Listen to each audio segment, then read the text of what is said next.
Well guys, this is the second part to my initial video on the Class 3 hitch install on a 2013 to 2019 Ford Explorer. This is a 2017 with a 2.3 liter. I took you through in my other video how to remove everything and how to replace the receiver and stuff when I had this Class 3 hitch and stuff in there. But what I wanted to do is I wanted to dress this up the best that I could without cutting a big gaping hole in it, and the customer said that's fine, do either one that I want. I said, well, I'd like to put the trim piece on it because it's going to be an eyesore, and then all you'll have to do is you'll have to get your center insert. He said, I'm not worried about the center insert, just give me the dress it up real nice. So after installing the hitch and then putting everything back on and then taking the old piece off, which on the old piece you have to cut the rivets out of it, and then you have to pry these little slots, and then you got to transfer over your reflectors. You got to transfer the reflectors over, and this crash bar, it's not used anymore because now your receiver hitch is the new crash bar. So I taped all this up real nice so it didn't damage the back of the customer's vehicle. Transferred the reflectors over to this new centerpiece, this dress-up kit.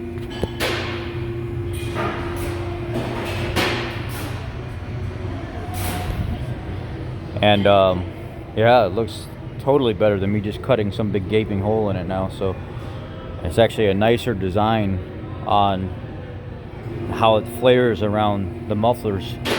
The part number for this insert is FB5Z 17 Kilo 835 EPTM. That means paint to match.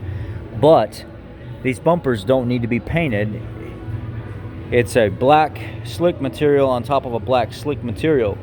So you can paint them or you don't have to paint them. It's fine just the way that it is. It actually offsets everything and kind of draws your attention to the nice new rear centerpiece and the receiver hitch setup. So I just wanted to share that with you guys and just show you that you can convert stuff that's not made for it. And then you'll have to add like a trailer harness and stuff in there, but that wasn't part of this gig. To put the trailer harness in there, sometimes you can find body connectors where you can plug directly in. But most of the time you'll actually have to get a universal kit and wire it up to the lights, you know, your turn signal, your brake, your running lights, that kind of stuff.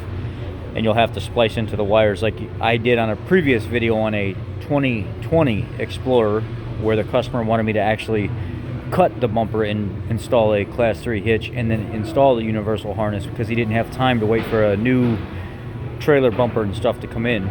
Same concept though. So you could see that previous video on how to install the universal wiring harness, which would be applicable as on these older ones as well, same harness. But I thank you, appreciate you, and